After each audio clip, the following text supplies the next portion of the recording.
वह पंक्ति है, मति कीरति गति भूति भलाई,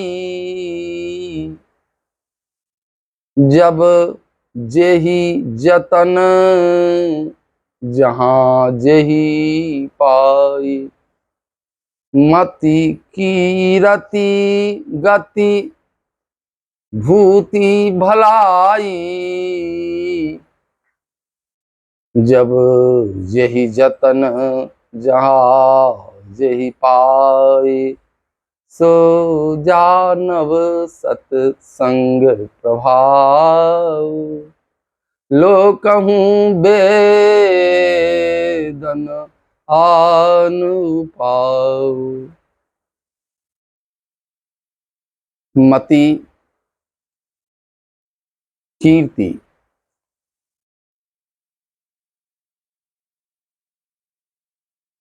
विभूति और सदगति और कल्याण भलाई, इन पांचों की प्राप्ति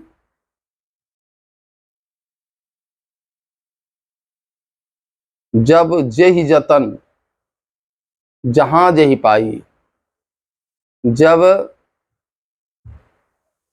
काल का वाचक है, जहां स्थान का वाचक है, और जेहि व्यक्ति का वाचक। जिसने भी अपने जीवन में मति कीर्ति सद्गति ऐश्वर्य और कल्याण की प्राप्ति की है, इसमें एकमात्र कारण सत्संग ही है। गोस्वामी जी का आग्रह है, आग्रह ही नहीं चुनौती है, कि जब जेहि जतन जहां जेहि पाई। जिसको भी आज तक मिला प्राप्त हुआ, इसके पीछे सत्संग ही कारण है।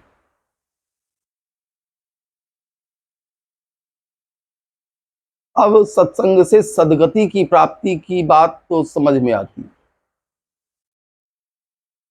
भगवान की मंगलमयी कथा लोग श्रवण करे तो उसकी सद्गति हो, परलोक में अच्छी गति उसकी हो जाए, ये बात तो समझ में आती है। लेकिन शेष चार बातें जो आ रही हैं, चार वस्तुएं, कीर्ति, ऐश्वर्य, बुद्धि और कल्याण, ये चार बातें जो है, इसमें लगता ऐसा है कि जैसे बढ़ा चढ़ा के कुछ कह दिया गया, अतिशयोक्तिपूर्ण लगता है।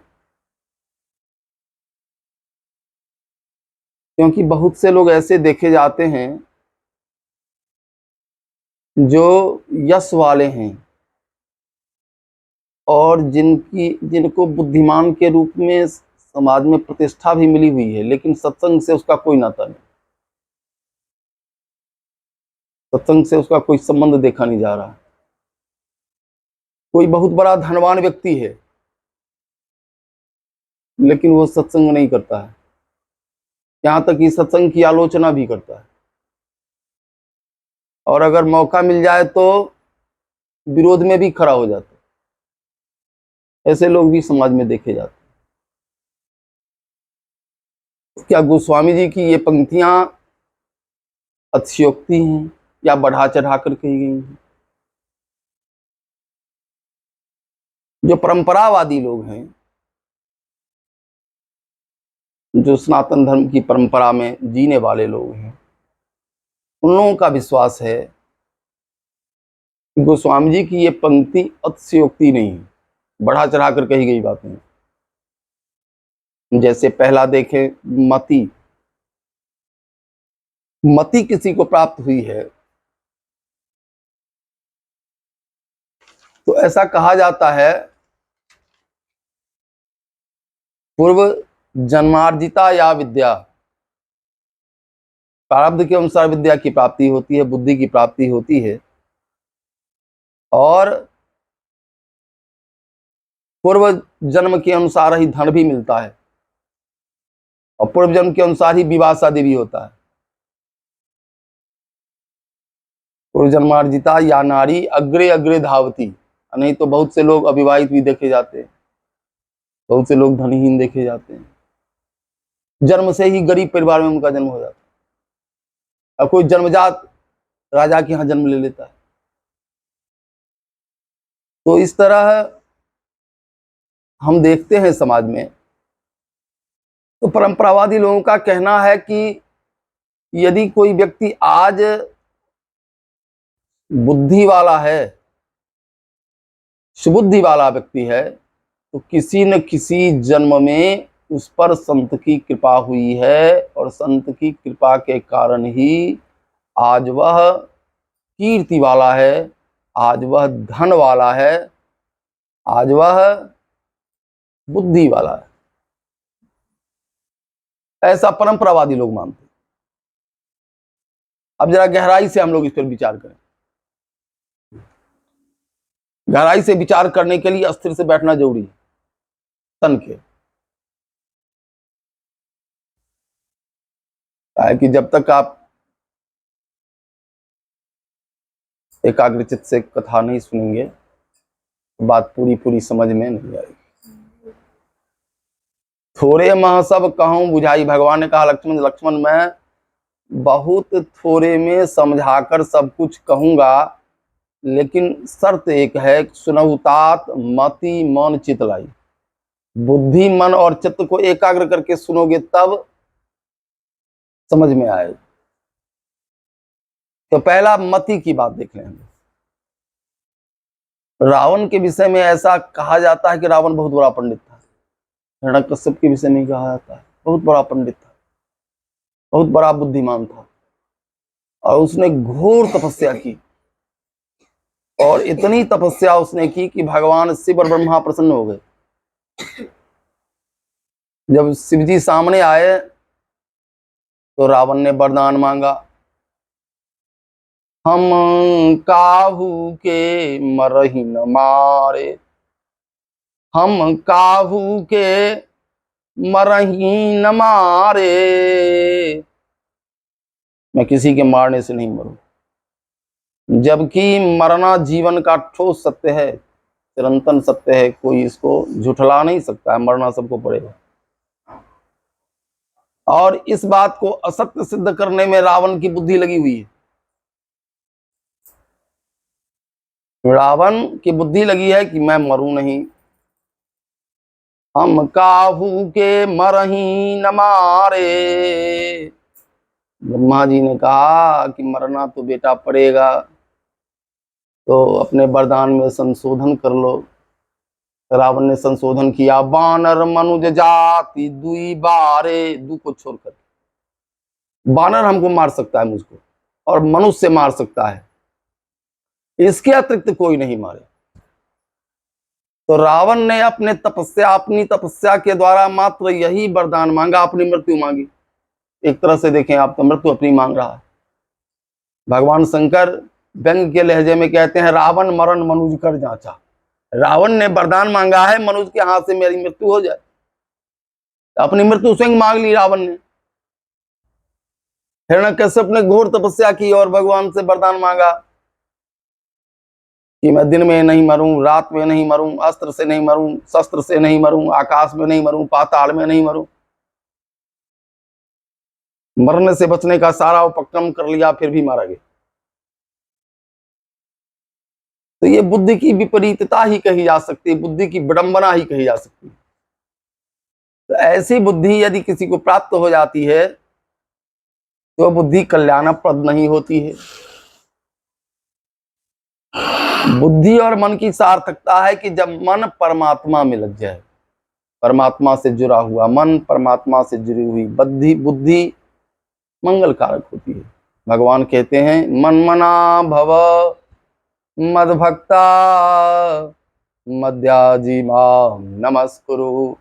मुझ में मन वाला हो जाए, मुझ में यदि तू मन को लगाएगा तो निश्चित रूप से तेरी बुद्धि पवित्र होगी और वह अच्छा सोचेगी, सही निर्णय लेगी। तो बुद्धि की सार्थकता इसमें है कि बुद्धि सही निर्णय ले। जब बुद्धि सही निर्णय लेना प्रारंभ कर दे, बुद्धि का सही निर्णय यही है कि इस मनुष्य जीवन को प्राप्त कर हमें ईश्वर का भजन करना चाहिए और ईश्वर की प्राप्ति के लिए प्रयास करना चाहिए। यही बुद्धि की सार्थकता है। मति की रति गति भूति भलाई। दूसरा है कीर्ति। संसार में सभी लोग यश प्राप्त करना चाहते, यशस्वी होना चाहते, लेकिन यह यश कभी कभी मात्सर्य को जन्म देता है। वे चाहते हैं कि मैं यशस्वी हो जाऊं, लेकिन दूसरे से मेरा यश अधिक हो, दूसरे से मेरी कीर्ति अधिक हो जाए। ये यहां तक भी ठीक है, लेकिन कभी कभी अपने यश का विस्तार करने के लिए दूसरे के यश को धूमिल करने का लोग प्रयास करने लगते हैं कि दूसरे का यश किसी तरह कम जाए, मेरे यश का विस्तार हो जाए। उसमें ईर्ष्या का जन्म हो जाता है, मात्सर्य का जन्म हो जाता है। इस तरह बड़े बड़े महापुरुषों में ही ये क्षुद्र बातें देखी जाती, यश के लिए, वो भी क्योंकि ये तीन इच्छाएं बुद्धि को मलिन करती हैं। सुत बित लोक ईसनातीनी। गुरुदेव कहा करते थे कि प्रतिष्ठा जो है सुकरी विष्ठा के समान है, सुअर की विष्ठा के समान। तो ये ऐसा यश जो दूसरे के यश से धूमिल हो जाए, या ऐसा यश जिसके चले जाने का भय हो, ये निर्मल यश नहीं कहा जा सकता है, ये विमल यश नहीं कहा जा सकता है। यश तो ऐसा होना चाहिए जो यश कभी धूमिल नहीं हो। जैसे भरत जी का यश है जिसमें कोई मात्सर्य नहीं है। भरत जी ऐसे भक्त हैं जिनको कोई मात्सर्य नहीं है, और इनका विमल यश स्वयं भारद्वाज जी गाते हैं। भारद्वाज जी कहते हैं कि भरत, तुम्हारा यश जो है एक निर्मल चंद्रमा के समान है, नवविधु विमल। और यह कैसा चंद्रमा है? सामान्य चंद्रमा जो है सो घटता बढ़ता है। जैसे चांदनी रात में बढ़ता जाता है और अंत में पूर्णिमा के दिन पूरा विग्रह दिखाई देता है चंद्रमा का, और जब कृष्ण पक्ष होता है तो घटने लगता है, घटता हुआ दिखाई देता है, और अंत में पूर्ण अमावस्या के दिन दिखना बंद हो जाता है। लेकिन भरत, तुम्हारा यश जो है एक निर्मल चंद्रमा के समान है, जो न घटने वाला है न बढ़ने वाला है। घटी न जग नभ दिन दिन दूना। और दूसरी खासियत तुम्हारे यश में है कि यह यश जो है सो मात्सर्य विहीन है, इसमें किसी के प्रति मात्सर्य नहीं है। भरत जी सबके प्रति सम्मान की भावना रखते हैं। यहाँ निषाद राज के प्रति भी सम्मान की भावना रखते हैं। जब रास्ते में निषाद राज मिलते तो साक्षात भगवान के समान उनका आदर करते हैं।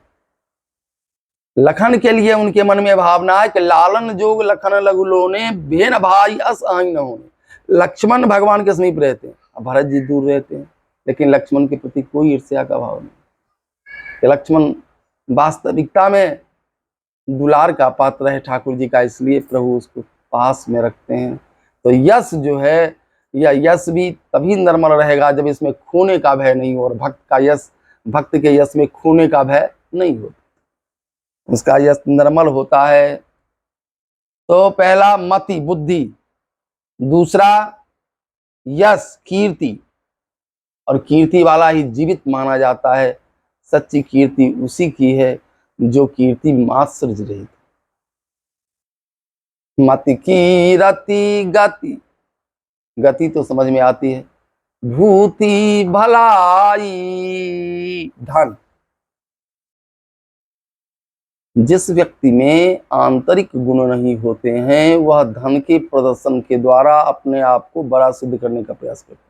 अच्छा पहनकर या अच्छा गाड़ी रख के, अच्छा भवन बना के अपने आप को बड़ा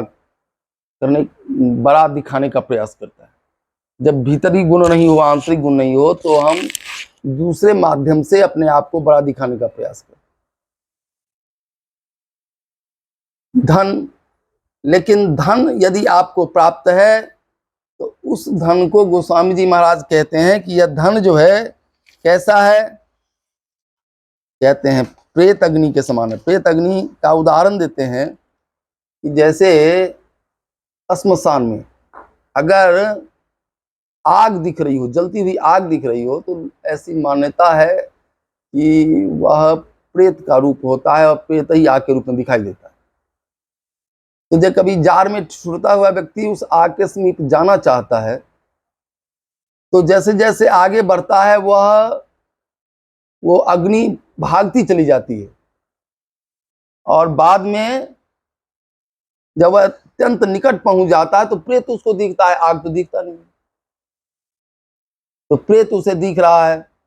तो ये प्रेत के समान जो धन है, जो धन किसी का भला नहीं कर सके, किसी का मंगल नहीं कर सके, ऐसा धन प्रेताग्नि के समान माना जाता है।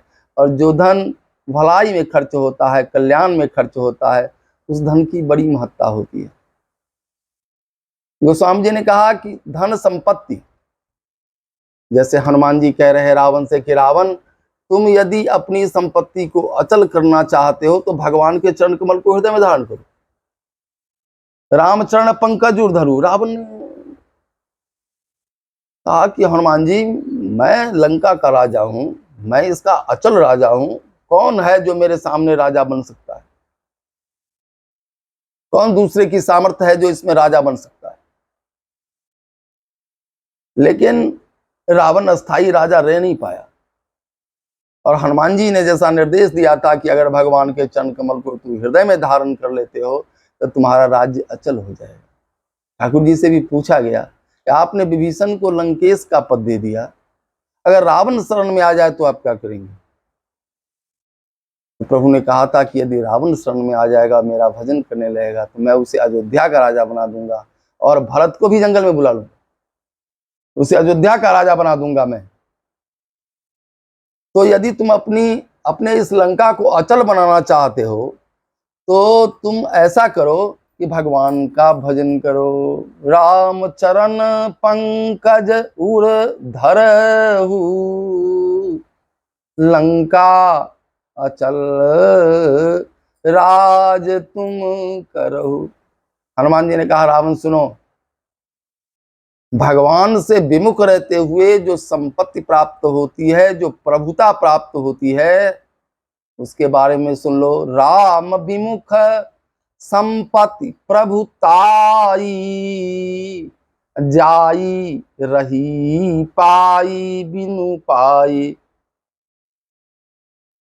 उदाहरण, सजल मूल जिन सरितन ना, जिस नदी में मूल स्रोत नहीं होता। जैसे गंगा जी में मूल स्रोत है, गंगा कहाँ से निकलती हैं? हिमालय से निकलती हैं, गंगोत्री से निकल रही हैं।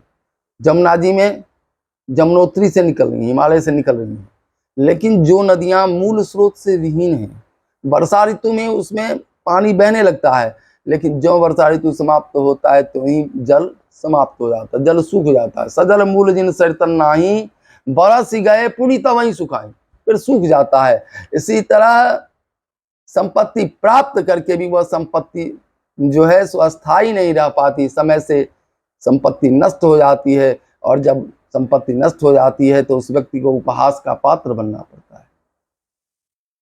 तो गोस्वामी जी की मान्यता है कि ऐसी कीर्ति, ऐसी संपत्ति, ऐसी बुद्धि और ऐसा कल्याण जिसमें परहित की भावना नहीं हो, जिसमें जो ईश्वर से जुड़ा नहीं हो, इसको आप ऐसा ही समझ लें कि इसमें जाने का भय लगातार बना रहता है, और जब ये चला जाता है तो और असह्य पीड़ा देता है, दुख देता है।